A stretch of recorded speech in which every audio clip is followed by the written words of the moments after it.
Bonjour et merci de nous retrouver pour La foi prise au mot, votre rendez-vous de réflexion. Cette semaine, nous poursuivons notre série de carême sur les 5 sens. Nous avons compris la semaine dernière l'importance du corps pour communiquer avec le monde et pour communiquer avec Dieu. Et nous commençons cette semaine l'examen des 5 sens par l'écoute. Depuis l'injonction « Écoute Israël » jusqu'au leitmotiv « Que celui qui a des oreilles entende » du livre de l'Apocalypse, l'écoute est partout dans la Bible. Alors pourquoi est-ce si important ? Est-ce que l'écoute serait le premier des sens, plus que la vue? Quel est le lien qu'elle entretient avec l'obéissance et quelle spiritualité cela suppose-t-il? Pour répondre à ces questions, deux invités. Catherine Chalier, bonjour. Bonjour. Vous êtes philosophe, vous êtes professeur émérite à l'Université de Nanterre et vous êtes l'auteur de Sagesse des sens, donc vous êtes tout à fait l'invitée parfaite pour commencer cette série sur les sens. Et puis le Père François Potet, on se retrouve encore une fois. Avec joie. Vous allez bien depuis la semaine dernière? Parfaitement. Voilà, vous êtes curé de Notre-Dame-du-Travail à Paris. Alors, j'ai commencé à parler de l'importance de l'écoute dans la Bible, de l'Ancien au Nouveau Testament. On va peut-être, avant de parler du sens spirituel, de passer tout de suite au sens spirituel, peut-être une définition de l'écoute. C'est quoi écouter ? Je trouve d'abord que c'est très important de ne pas passer immédiatement au sens spirituel, oui. Parce qu'il n'y a pas de sens spirituel s'il n'y a pas de sens incarné. Oui. Et donc ça me semble très important. L'écoute, dans la Bible, si on prend le tout début, ne serait-ce que le livre de la Genèse, c'est d'abord une réponse à un appel. Mm-hmm. Ce n'est pas un acte spontané d'Adam, mais c'est une réponse à un appel. Mm-hmm. Et c'est parce qu'il y a cette réponse qu'il y a écoute. Mm-hmm. Donc c'est un petit peu compliqué à comprendre parce que souvent on pense qu'il y a d'abord écoute et puis ensuite on répond. Et je crois que ce n'est pas ainsi. Il y a l'écoute, il y a la réponse et cette réponse fait entendre l'appel comme à soi adressé. Mmh. Et comme exemple, toujours en prenant le tout début de la Bible, lorsque Dieu dit à Adam « Où es-tu ?», vous voyez, ce qu'il cherche, c'est ce « tu » de l'homme. En l'occurrence, Adam ne répond pas « je ». Il va ensuite déléguer la responsabilité de ce qu'il a fait sur d'autres que lui, mais peu importe pour notre propos, ce que l'appel requiert, c'est le jeu de l'homme. C'est où est ce jeu de l'homme? Et ce jeu de l'homme, c'est il va se découvrir donc par sa réponse à cet appel. Et l'écoute est donc là fondamentale. Mais vous voyez bien qu'il ne s'agit pas, en l'occurrence pour m'en tenir à ce premier aspect, il ne s'agit pas du tout simplement d'une pure spiritualité. Oui. C'est-à-dire, il y a d'abord ce sens très précis oui. qui est le nôtre, et je pense que c'est tout à fait beau et profond dans une spiritualité qui commence justement par la création de l'être humain qui est Bassar Vadam, comme on dit en hébreu, c'est-à-dire chair et sang, et c'est cette chair et ce sang qui, parce qu'elle écoute et parce qu'elle répond, va s'élever à la spiritualité et non l'inverse. Et donc ça veut dire, si je vous entends bien, que le monde est premier et que le sens est premier et que l'injonction, la question est première. Nous ne sommes pas dans une sorte on serait une cause à nous-mêmes et on serait dans l'écoute de quelque chose, etc. Il y a d'abord une requête. Il y a d'abord une requête, un appel.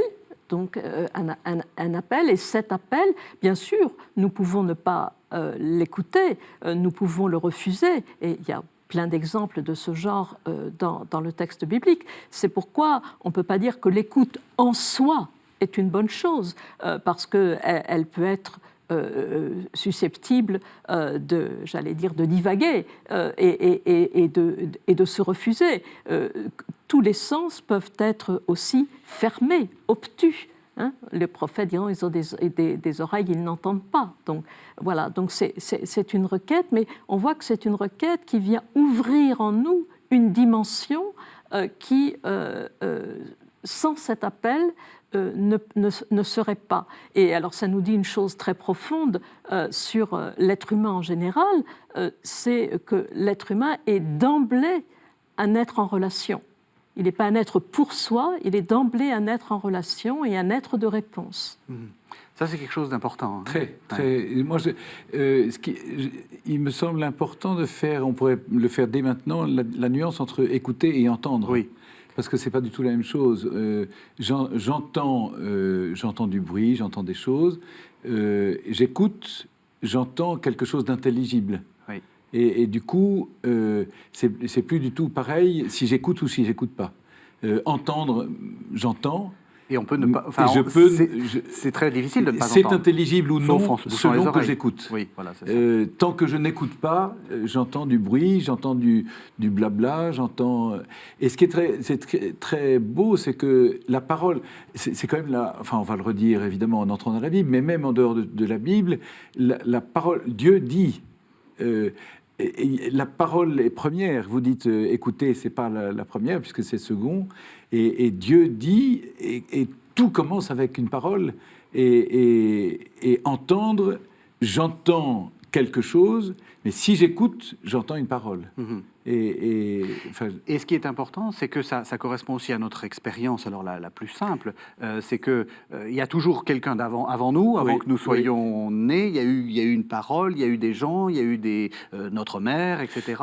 Et on reçoit toujours quelque chose. Oui. On est, comme vous dites, on est spontanément en relation. Voilà, et on est appelé. Oui. On est appelé, et quand même, comme vous venez de le rappeler à l'instant, la création est une création de parole, et donc cette parole, elle fait émerger des réalités distinctes les unes des autres, et donc elle a un pouvoir de création pour les êtres humains dans leur singularité la plus vive. Mais cette singularité la plus vive, elle ne se manifeste que dans ma réponse. Si je ne réponds pas, comme c'est le cas d'Adam au début, eh bien j'essaye de me confondre avec la neutralité de ce qui est pour échapper justement à cet appel qui est aussi un appel toujours exigeant. Est-ce qu'on pourrait dire que si je refuse d'écouter, à la fois, comme vous dites, ça me fait perdre quelque chose, mais ça fait aussi perdre quelque chose à celui qui m'appelle. Oui. Vous savez, ces gens qui vous appellent, qui vous parlent, vous êtes quelque part, et puis vous les ignorez, comme on dit très justement. Les ignorer, c'est les faire disparaître. Oui, et ça c'est très important ce que vous dites, et ça rejoint un aspect sur lequel vous souhaitez que nous parlions, nous nous interrogions, à savoir le rapport avec l'obéissance. C'est un appel, mais ce n'est pas un appel qui peut nous forcer à l'écouter. Et c'est pas, il n'y a pas dans cet appel une dimension qui serait telle que nous ne pourrions que dire oui immédiatement. Et donc c'est vrai que en hébreu c'est la même racine souvent entre obéir et écouter, dans d'autres langues aussi également. Mais cette obéissance n'est pas une soumission. Elle n'est pas, d'ailleurs souvent, par exemple, je crois que c'est le prophète Ézéchiel qui dit qui veut écouter, écoute, qui ne veut pas écouter, n'écoute pas. Donc il n'y a pas une dimension de domination dans cet appel. C'est au contraire une dimension d'appel à la création singulière et de chacun d'entre nous. Mais dans cette création, il y a une responsabilité de notre part, et c'est peut-être devant cette responsabilité, c'est un beau mot en français, parce que responsabilité, c'est aussi répondre, c'est devant cette responsabilité que nous fuyons. Alors vous dites, il y a des gens qu'on ignore alors qu'ils nous appellent, mais on peut très bien ignorer Dieu de la même façon. Et de le confondre avec le grand tohu-bohu qui règne autour de nous. Ça aussi, c'est important. Tu ne m'écoutes pas. Tu n'écoutes pas, mais c'est l'expérience de tous les curés. Il y a des gens qui écoutent et des gens qui n'écoutent pas. Oui. Et quand on alors, est-ce que vous vous sentez, quand justement on ne vous écoute pas, est-ce que vous vous sentez ignoré ? Est-ce que c'est une expérience violente ? C'est une expérience très violente, oui. J'ai fait cette expérience-là souvent quand j'étais aumônier dans des lycées, par exemple. Et alors, je vois une classe qui n'écoute pas. Alors au début, quand j'étais petit, j'avais tendance à me mettre en colère. Écoutez quand même, quand j'étais petit, quand j'étais jeune prêtre. Et au fond, je me suis dit, mais s'il ne t'écoute pas, c'est parce que tu n'es pas intéressant. Il faut que tu changes de discours. Oui. Et il faut que ta parole puisse sans s'imposer, attirer. Il faut que ta parole interroge. Il faut que la parole puisse capter quelqu'un. Après, la personne reste libre de répondre ou de ne pas répondre, mais il y a quand même une parole qui porte ou qui ne porte pas. Oui. Et mais je ne voudrais pas parler trop longtemps et vous couper, mais parce qu'on a dit beaucoup de choses en peu de temps, oui. et ça mériterait de reprendre certains aspects. C'est que, de fait, il y a des personnes qui n'écoutent pas et on se sent déstabilisé, on se sent même nié. Il y a une espèce de... Et dans la Bible, alors on va trouver ça souvent, Dieu qui se trouve ignoré, Dieu qui se trouve rejeté même par un peuple qui n'écoute pas. J'aimerais revenir, moi, sur la parole primordiale, la toute première parole. Dieu dit, et cela existe. Et cette parole, alors on va découvrir, si je crois que Dieu est amour, cette parole, c'est la parole d'amour par excellence. Et moi, j'ai fait cette découverte il y a quelques années, enfin, il y a, je sais pas, une quinzaine d'années, mais ça a bouleversé complètement ma vie, de découvrir la parole d'amour fait exister. Je vais vous dire comment j'ai découvert ça, parce que ça m'a beaucoup marqué. Je serrais un garçon qui avait 18 ans et je lui dis, tu sais, je t'aime beaucoup. Et il me regarde avec un regard que je n'oublierai jamais, et il me dit, mon père, enfin j'existe pour quelqu'un. Enfin j'existe pour quelqu'un. Et j'ai découvert ce que ça voulait dire que la parole d'amour qui fait exister. Jamais de sa vie il n'avait entendu je t'aime. Et Dieu dit, et sa parole est une parole d'amour. Et ce qui est la parole créatrice, c'est une parole d'amour. Et ça, je trouve que, du coup, quand j'écoute, qu'est-ce que j'entends ? Est-ce que j'entends cette parole d'amour qui est capable de me porter à l'existence, ou est-ce que je n'entends que du bruit, et c'est là que l'écoute se situe ? Est-ce que j'écoute cette parole pour ce qu'elle est, ou est-ce que finalement c'est moi que j'écoute et je m'enferme sur moi-même ? Ce qui est intéressant dans ce que vient de dire le Père Potet, c'est que à la fois la parole me donne une identité, et le fait que j'écoute peut aussi donner une identité à celui qui a adressé sa parole. Oui, mais moi je serais un peu prudente sur Allez-y, n'hésitez l'emphase de l'amour. N'hésitez pas. Oui.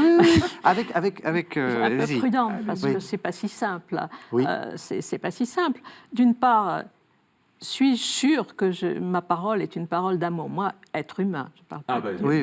Moi, être humain. Non. Donc, je n'en suis pas du tout certaine, Tout à fait. pour commencer. Et d'autre part, pourquoi, malgré toutes ces paroles d'amour, soi-disant, eh bien, il y a tant de refus d'écouter, je pense parce que, justement, les êtres humains sont souvent habités par des passions, par des violences, qui ne peuvent pas céder le terrain comme ça, magiquement. Même si quelqu'un va vers eux avec beaucoup d'amour, ce qui existe, bien entendu. Et donc, l'écoute, elle demande aussi tout un travail sur soi-même pour faire taire en soi-même tout ce qui parle tout seul. Et c'est très présent, tout ce qui parle tout seul en nous-mêmes, et tout le bruit du monde, et qui ne nous permet pas d'écouter, justement. Vous pensez à quoi, tout ce qui parle tout seul ? C'est quoi ? C'est les automatismes, les réponses toutes faites, Non, mais par exemple, dans la prière, vous êtes censé aussi, justement, faire taire des choses simples, hein, je ne dis pas des choses négatives, vos préoccupations, ce que vous allez faire dans 2 heures, vos tâches quotidiennes. Et il y a comme cela, donc, toutes sortes de pensées qui viennent en nous et qui occultent cette disponibilité à entendre comme à soi adresser l'appel qui nous est lancé. On est occupé, préoccupé, et c'est très difficile. Et dans l'exemple que vous avez pris, tant mieux pour ce jeune homme s'il a pu bien écouter ce que vous lui transmettiez, mais c'est pas du tout toujours possible. C'est pas toujours possible. Et bien nombre d'entre nous sont souvent habités par des souffrances, par des passions, par des colères qui rendent incapables d'écouter. Je suis tout à fait d'accord, hein. Je ne dis pas du tout le contraire. Au contraire, bien sûr. Mais ce qu'il faut bien distinguer, c'est justement la source, celui qui parle. Alors quand c'est Dieu, on est assuré que c'est vraiment une parole d'amour, puisqu'il est amour. Quand c'est une personne humaine qui parle, alors évidemment, elle parle avec ce qu'elle est, et avec toutes ses fragilités, tous ses défauts. Mais il y a d'autre part la personne qui écoute, le récepteur, et là, qui peut être, je suis tout à fait d'accord, encombré par toutes sortes de choses. Et vous dites la prière, et comment? Et dès que je commence à me taire, revient cette espèce de refrain, la to-do list, comme on dit, qui vient oui, immédiatement. Et qui bon, ça c'est sûr et certain. Donc il y a à la fois, j'écoute, si c'est de Dieu qu'il s'agit, je me mets à son école. Et si c'est une personne, alors là, c'est un autre domaine. Je vous propose qu'on entende un psychologue, Yves Boulevin, qui justement a répondu à la question qu'est-ce que c'est qu'écouter pour un psychologue, et qui dit, vous allez l'entendre, c'est recevoir la personne de manière inconditionnelle, etc. On va l'entendre. C'est un entretien avec François-Xavier Dubesset. Alors, écouter pour un psy, c'est accueillir la personne dans sa totalité. Souvent dans les relations humaines, on met des étiquettes, on cristallise sur un aspect qu'on idéalise ou qu'on refuse, et là c'est vraiment accueillir toute la personne et que la personne sache qu'elle peut parler de tout, et entre autres de ce qui l'alourdit, de ce qui font ses fausses culpabilités. Il y a une différence entre le regret, la contrition et la culpabilité. Et surtout aussi tout ce qui peut faire ses hontes dont elle ne parle jamais et qui peuvent se retrouver après, par exemple, en somatisation. Et c'est dans les moments où la personne va parler le plus intimement de ce qu'elle ne dit pas ou de ce qu'elle a vécu de difficile, qui la fait encore souffrir, que la libération peut se faire. Donc le psy, c'est la personne qui reçoit totalement et conditionnellement, la personne qui vient, qui ose venir. Alors l'importance, c'est de permettre à la personne de dégager la part la plus positive de son être, non pas pour revenir en arrière, avoir des retours négatifs, anticiper négativement l'avenir, mais pour pouvoir mieux vivre le présent, se connaître mieux et faire face à toutes les situations de la vie et de trouver des vraies solutions par elle-même. Catherine Chalier, qu'est-ce que vous... Je suis un peu dubitative, disons, parce qu'il me semble que ce que dit ce psychologue, bien sûr, est tout à fait intéressant. C'est vrai que le psychologue doit accueillir la personne, mais on ne peut pas accueillir une personne dans sa totalité. Qu'est-ce que ça signifie? Et ensuite, surtout, ce qui me semble absent de ce propos, c'est la dimension de l'inconscient. L'inconscient ne se donne pas comme cela. Et donc, il me semble qu'il y a, dans ce type d'écoute de la psychologie, aussi une écoute de ce que la personne dit sans réaliser ce qu'elle dit. Et donc, une invitation, finalement, faite à cette personne qui parle, d'entendre elle-même ce qu'elle est en train de dire. Vous voyez, je crois que c'est ça qui est très important. Comment le psychologue ou le psychanalyste, plutôt psychanalyste dans la mesure où la dimension inconsciente y est très présente, contribue par son écoute à lui, et une écoute qui est en dehors de tout cadre théorique, parce que sinon ça enfermerait la parole du patient dans ce cadre théorique. Dans son écoute, eh bien, il entend ce que le patient dit et qui lui ne l'entend pas. Et donc, il lui renvoie ces mots comme en écho, et à ce moment-là, le patient les entend autrement. Et à partir de là, il y a peut-être tout un chemin qui peut se faire. Mais il faut bien voir aussi que les mots qui sont dits sont chargés d'affects qui peuvent être extrêmement douloureux, la haine. Il faut oser aussi parler de haine, il n'y a pas que l'amour malheureusement, la haine, la colère, la culpabilité, etc. Et donc là, Ensuite, il y a tout un travail sur ces affects qui doit être fait. Et donc, voilà, peut-être que ce psychologue, à mon sens, est un peu trop optimiste. Vous êtes d'accord? Parce que les prêtres, c'est aussi... Je trouve que c'est très intéressant. Et écoutez, ça s'apprend d'écouter. Hein. Je reprends à partir de ce qu'on disait tout à l'heure. Si Dieu est une parole d'amour, ce qui caractérise l'amour, et vous le disiez, c'est-à-dire c'est une parole qui ne s'impose pas. Et je trouve que, pour moi, c'est toujours très très important de considérer, est-ce qu'on est dans un amour qui s'impose ou est-ce qu'on est dans un amour qui s'expose? Et la parole d'amour, par définition, enfin, par nature, c'est une parole qui s'expose et qui s'expose aussi au refus éventuel.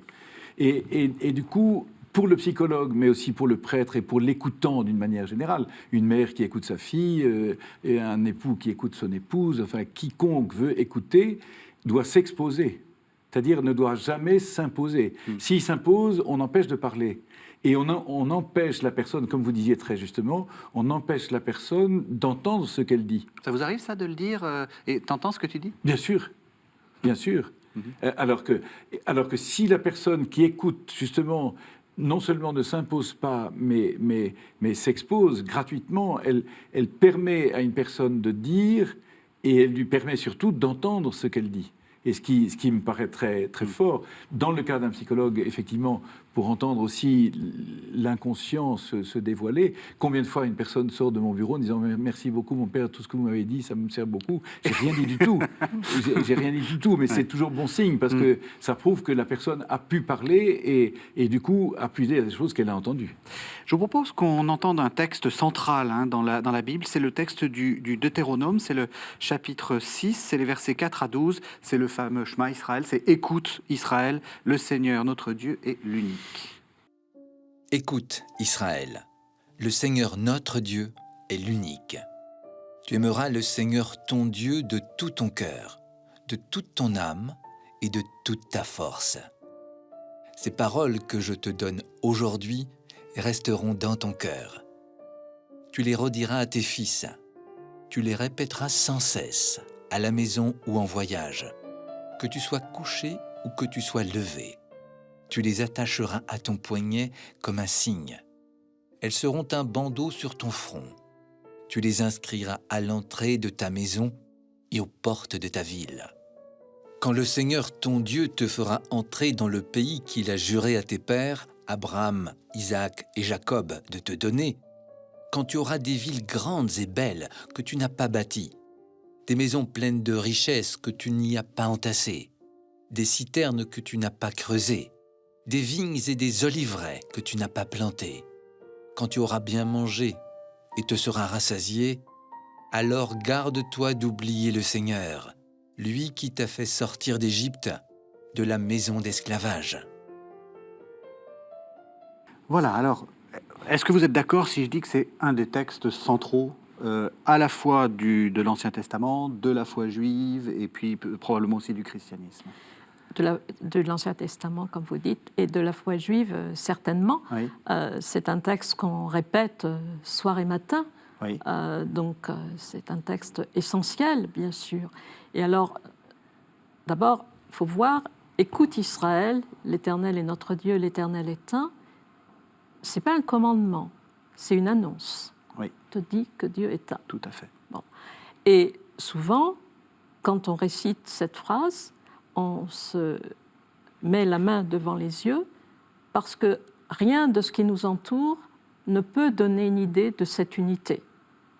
Et c'est très important, justement, parce que ça évite de penser que cette unité puisse ressembler, de près ou de loin, à quelque chose que nous pourrions côtoyer. Et donc nous devons vivre dans cette écoute de cette unité, mais nous devons vivre dans l'écoute de cette unité avec notre multiplicité intérieure, avec toute ton âme, toutes tes forces, tout ton cœur. Donc nous sommes nous-mêmes, il y a une multiplicité en nous, envers la multiplicité des autres, la dire à tes descendants, Donc c'est une multiplicité, c'est une unité, pardon, qui nous convie justement à transmettre. Et alors la fin est très importante parce qu'il y a la signature.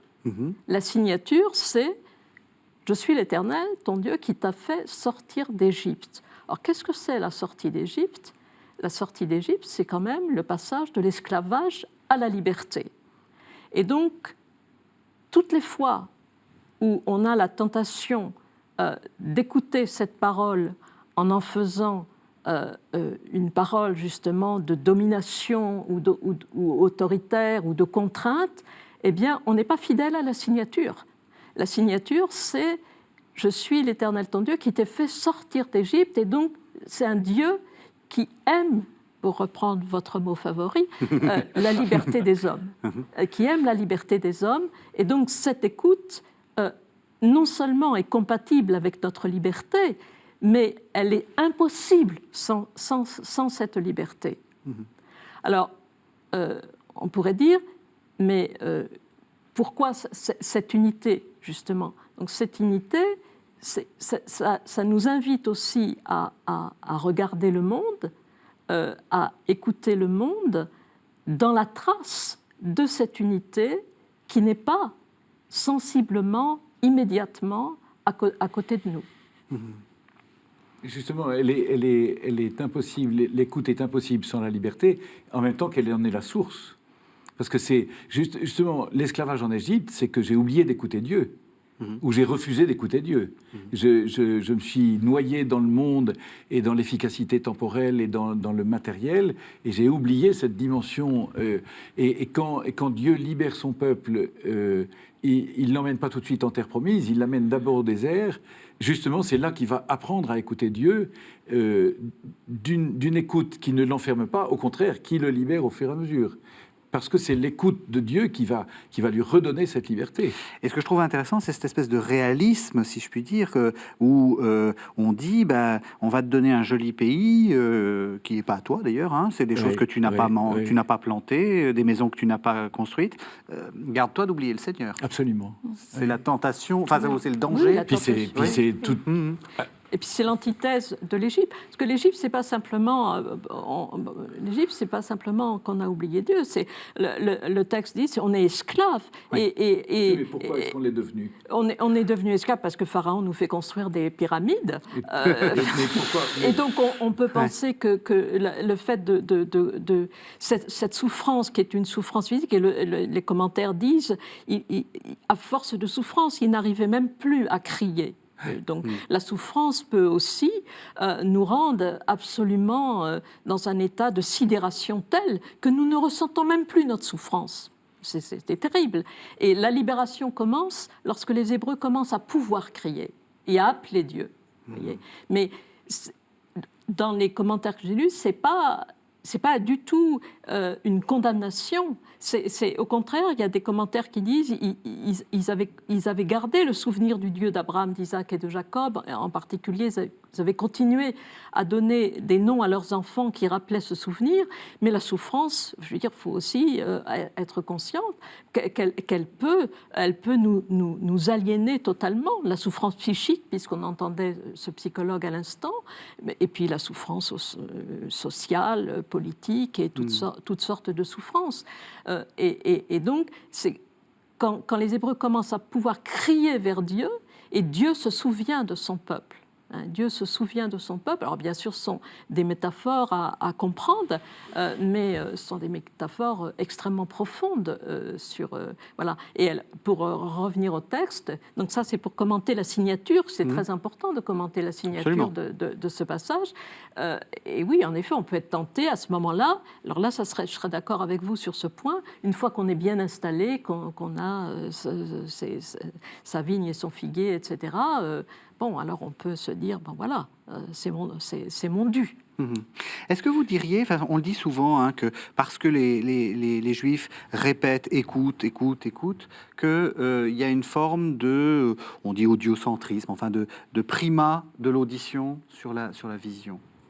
Écoutez, dans le livre auquel vous avez fait allusion, Oui. donc sur Sagesse le regard des et sens. l'écoute dans la tradition hébraïque, justement, ce que j'essaie de montrer, c'est que cette division des sens n'est pas pertinente. Souvent, on entend des gens, même des intellectuels, dire le regard, c'est grec, et puis l'écoute, c'est juif. Donc, c'est quand même une dichotomie tout à fait discutable, parce que les Grecs savaient aussi écouter et les Juifs savaient aussi regarder. Il y a beaucoup de passages dans la Bible où Dieu dit « lève les yeux, regarde », etc. etc. Donc, voilà.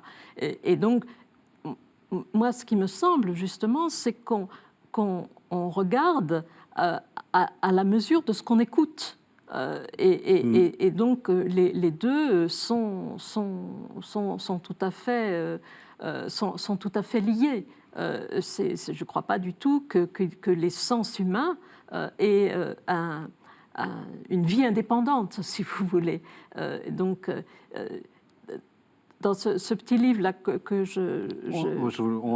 On en parlera après, oui. Non, mais je voudrais, Oui. qui s'appelle L'appel des images, justement, j'ai essayé de rejoindre le titre, Oui. l'appel, vous voyez, et des images. Et je voudrais juste prendre un exemple, mais sans lire du tout un passage, qui me semble le plus bel exemple du lien entre l'écoute et le regard.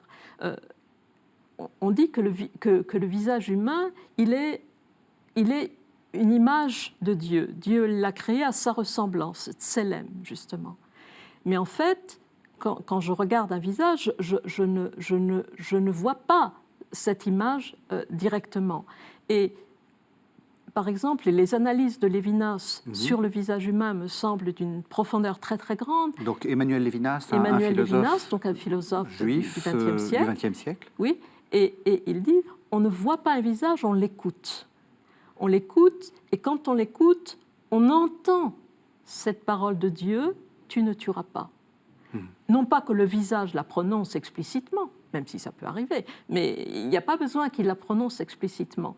Et c'est-à-dire, cette unité invisible de Dieu, elle est présente dans le visage humain sous la forme de cet appel « tu ne tueras pas ». Et donc là, on a un exemple qui me semble très beau du lien entre les sens. Et dans les sens très concrets du terme, vous voyez, c'est très très concret du terme, et cette descente de Dieu dans le visage humain, créé à sa ressemblance, Tselem, l'image de Dieu. Bien sûr, il peut y avoir de nombreuses interprétations de ce que ça signifie, mais je ne vais pas parler de ça maintenant. Eh bien, on a un exemple dans la façon dont nous écoutons le visage humain et comment ce visage humain, même s'il ne le sait pas, nous fait entendre l'appel de Dieu.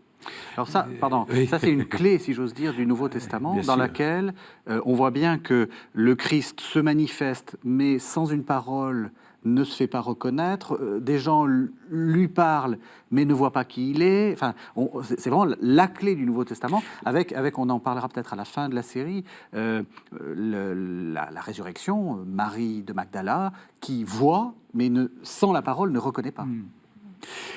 C'est la clé du Nouveau Testament parce que la parole s'est fait chair. Oui. La parole s'est incarnée. Et vous dites, Dieu se manifeste dans le visage humain au point qu'il devient lui-même homme parmi les hommes. Oui. Donc, il est homme parmi les hommes.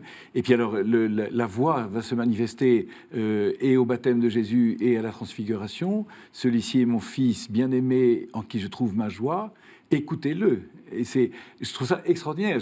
Cette parole que j'entends, et que j'entends parce que j'écoute, cette parole, je la vois désormais, et je la vois dans le visage humain.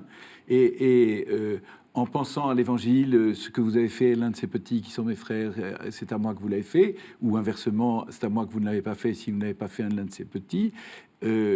En tout visage humain, je peux maintenant découvrir cette parole et écouter, entendre la parole de Dieu, si je me mets à l'écoute du visage de mon frère. C'est-à-dire, et là, en effet, écouter et voir sont très très liés. Ça, je trouve ça très beau de regarder les deux. Et c'est vraiment un chemin de carême. Alors pour le coup, c'est Oui. d'être attentif à cette... Et il y a tous ces miracles dans lesquels les gens voient le miracle, Oui, sans entendre. ne le comprennent pas, et il Oui. faut que Jésus dise, bon, ça, ça veut dire ça, ouais, ça veut dire ça. Et je crois que là, il y a quelque chose de profondément, juste dans ce que, la manière dont nous arrivons à percevoir et Dieu et puis peut-être même le monde. Enfin, il faut que les deux fonctionnent ensemble. Je pense que, c'est peut-être le texte qui va venir après, mais j'écoute et c'est dans le silence que je vais découvrir le fond de cette parole. Enfin, je ne veux pas introduire le texte qui vient. Alors, je vais l'introduire. On va faire ça tout de suite. Donc, effectivement, c'est le premier livre des rois. C'est le chapitre 19. C'est le passage très connu dans lequel Élie, qui est en but à la persécution de la reine Jézabel, se retrouve dans une grotte. Et on voit ce qui se passe. Là, il entra dans une caverne et y passa la nuit. Et voici que la parole du Seigneur lui fut adressée. Il lui dit « Que fais-tu là, Élie » Il répondit « J'éprouve une ardeur jalouse pour toi, Seigneur, Dieu de l'univers. Les fils d'Israël ont abandonné ton alliance, renversé tes autels et tué tes prophètes par l'épée. Moi, je suis le seul à être resté, et ils cherchent à prendre ma vie. » Le Seigneur dit « Sors et tiens-toi sur la montagne, devant le Seigneur, car il va passer. » À l'approche du Seigneur, il y eut un ouragan, si fort et si violent qu'il fendait les montagnes et brisait les rochers. Mais le Seigneur n'était pas dans l'ouragan. Et après l'ouragan, il y eut un tremblement de terre. Mais le Seigneur n'était pas dans le tremblement de terre. Et après ce tremblement de terre, un feu. Mais le Seigneur n'était pas dans ce feu. Et après ce feu, le murmure d'une brise légère. Aussitôt qu'il l'entendit, Élie se couvrit le visage avec son manteau. Il sortit et se tint à l'entrée de la caverne. Alors, il entendit une voix qui disait « Que fais-tu là, Élie » Il répondit « J'éprouve une ardeur jalouse pour toi, Seigneur, Dieu de l'univers. Les fils d'Israël ont abandonné ton alliance, renversé tes autels et tué tes prophètes par l'épée. Moi, je suis le seul à être resté et ils cherchent à prendre ma vie. » Le Seigneur lui dit « Repars vers Damas, par le chemin du désert. » Catherine Chalier, comment vous lisez ce texte ? D'abord, je ferai une petite correction à la traduction que vous avez... Alors, c'est la traduction œcuménique de la Bible, oui, et vous avez tout à fait le droit de faire des corrections. Non, mais c'est très important, oui. parce qu'elle parle d'une brise légère. C'est pas du tout ça. En hébreu, c'est kol dmama daka. Il entend kol, c'est une voix, dmama daka, de silence qui va en s'amenuisant. Quand même pas du tout la même chose. Il entend une voix de silence qui va en s'amenuisant. Bon, alors, avant de revenir à cette voix, d'abord, donc il est dans une situation de panique, de désespoir, parce qu'il est poursuivi par ceux qui veulent le tuer, etc. Bon, et voilà, et alors il cherche Dieu, et Dieu n'est ni dans la tempête, ni dans l'ouragan, etc. Or, je pense que tous ces symboles, bon, c'est une réalité, mais c'est aussi un symbole, c'est aussi le symbole des passions qui nous animent. Oui, si je cherche Dieu dans la colère, dans la peur, dans la terreur, dans la haine, etc., et ben voilà, j'ai un Dieu de colère, de haine et tout ce que je veux. Voilà. Et ensuite, il y a cette voix colle, cette voix de silence qui va en s'amenuisant. D'ailleurs, si j'écoute pas, si je tends pas l'oreille, je vais pas écouter. Donc c'est pas un Dieu du tout qui s'impose avec une puissance redoutable comme l'orage, la tempête, le vent, etc. Voilà, il est comme un étranger indésirable, tout prêt à se retirer si on veut pas tendre l'oreille. Et moi, ce qui me semble très important, à chaque fois, ce Dieu dit la même chose. Il dit de sortir de sa cachette. Cette cachette, voilà, on passe souvent beaucoup de temps à se cacher de cet appel-là. Et en fait, Élie l'entend dans cette troisième occurrence, la plus faible, la plus ténue. Mais ce qui me semble très important, c'est qu'il entend il l'entend comme un événement. C'est pas une voix silencieuse. C'est un événement de silence. Et dans cet événement de silence, il entend la voix. Il entend cette voix et il va donc lui répondre. Et voilà. Et alors ça, c'est bien sûr très important parce que ça nous incite à penser combien le silence est absolument indispensable pour écouter, d'une part, mais aussi pour parler. C'est-à-dire, je parle à partir du silence que j'écoute en moi-même. Et si je suis plein de bruit à l'intérieur de moi, ce n'est pas des paroles que je dis, c'est de l'ouragan, etc., etc.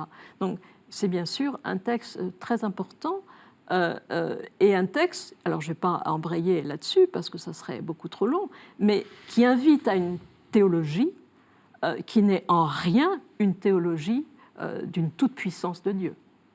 En aucune façon. Mais, si on peut embrayer là-dessus. Non, mais j'aime bien l'expression que vous employez, que je n'avais pas entendue. C'est un événement de silence. Ça, j'aime beaucoup. Moi, j'aimais la traduction, le murmure d'un silence ténu. Ça dit quelque chose de très beau aussi.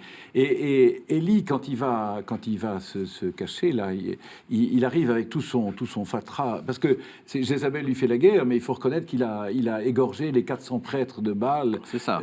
Donc il se sent un peu morveux et il se dit peut-être que j'ai pas bien fait quand même, j'ai pas tout bien fait en tout cas. Et effectivement, il a toutes ses passions intérieures. Il y a de la colère, il y a du remords, il y a toutes sortes de choses en lui. Et c'est dans le silence qu'il va pouvoir exprimer enfin ce qui est au fond de lui-même et rejoindre ce Dieu qui se dévoile à lui. Ça, c'est et en effet, mais ça m'est très cher. On rejoint en permanence cette idée. Dieu n'est pas cette puissance qui s'impose. Oui, une toute puissance, mais cette toute puissance est dans ce silence et dans cette. C'est une puissance d'amour et un amour qui s'expose et qui s'exprimera à travers la crucifixion. Donc ça renverse complètement nos manières de voir la puissance. Mais je trouve très, très intéressant de rejoindre ça à partir de l'écoute. Vous avez fait, Catherine Chalier, une merveilleuse préface, je l'ose dire, parce que c'est comme ça que je vous ai découvert, à un texte de Hans Jonas, justement, qui dit quelque chose de ça. Oui, c'est un texte qui est le concept de Dieu après Auschwitz, le texte de Hans Jonas, justement. Et il rappelle que d'une façon assez traditionnelle, donc une théologie qui est basée sur des attributs de Dieu, donc souvent la puissance, la puissance est un de ses attributs majeurs, avec aussi donc la bonté, la justice. Et au regard des terribles drames du XXe siècle et de ceux qui sont présentement, il dit on ne peut pas tenir ensemble tout cela. Et en effet, si on entend puissance, alors bien sûr on peut entendre, si on entend par puissance justement cette idée que Dieu va venir nous tirer d'affaire dans les désastres qui sont les nôtres, évidemment, ça n'a strictement aucun sens. Alors, bien sûr, lui, c'est une perspective juive et non pas une perspective chrétienne, donc il ne va pas parler de la crucifixion, mais il parle du thème d'un Dieu qui s'est retiré du monde pour laisser la place justement à la création et à ses créatures et qui ne peut pas intervenir comme ça, comme un magicien. C'est un Deus ex machina auquel on a envie de croire parfois parce que ça nous arrangerait bien. Ça veut dire qu'il a fait le choix de ne pas intervenir. Oui, parce que la création, c'est une création pour l'homme, pour que l'homme, j'ai parlé tout à l'heure de la liberté de l'homme, c'est aussi pour qu'il exerce cette liberté et qu'il fasse grandir cette création. Alors, c'est pas du tout la théologie de la toute-puissance de Dieu telle qu'on l'entend couramment, encore une fois, n'est absolument pas de mise. Ça, c'est une idole. C'est une idole donc, conceptuelle, c'est une idole. Pour faire le lien avec l'écoute, l'inconvénient, si j'ose dire, c'est que si on veut entendre Dieu, ça ne peut être que dans le silence. Enfin, l'inconvénient, vous voyez ce que je veux dire? C'est-à-dire que... Mais pas forcément, parce que, par exemple, quand tout à l'heure j'ai mentionné la façon dont Emmanuel Lévinas pense le visage, où il dit justement le visage, je ne le vois pas, mais j'entends la parole de Dieu dans le visage, vous voyez, c'est justement cette parole vient me saisir et me dit, toi, personnellement, tu ne tueras pas, c'est-à-dire tu feras tout pour que l'autre vive, si on veut l'entendre de façon positive. C'est assez optimiste. Parce que justement, comme vous dites, c'est aussi dans le silence, parce que on voit malheureusement des gens qui tuent, et qui tuent même de manière très rapprochée. Enfin, quand on voit des gens, par exemple, égorger quelqu'un d'autre, c'est autre chose que de tirer avec un pistolet. C'est de se rapprocher du visage et de le... Voilà. Et donc, là aussi, on est un peu dans le silence. Ont-ils tué cette parole pour autant? Ah non, certainement pas. Voilà, c'est juste ça, peut-être, qu'il faut dire. Ouais. Oui, j'essaye à travers de tout ça, de trouver un chemin de carême, évidemment. Puisqu'on est à la fin, puisqu'il nous reste 5 minutes. Oui. Et la première chose pour le carême, c'est d'aller au désert. Pourquoi est-ce qu'on va au désert? Pour réapprendre à entendre et pour écouter. Parce que dans notre monde si fouillis, si encombré, quand on voit ces gens avec des écouteurs en permanence sur les oreilles, on est rempli de bruit et tellement encombré qu'on ne peut plus rien entendre de la parole de Dieu.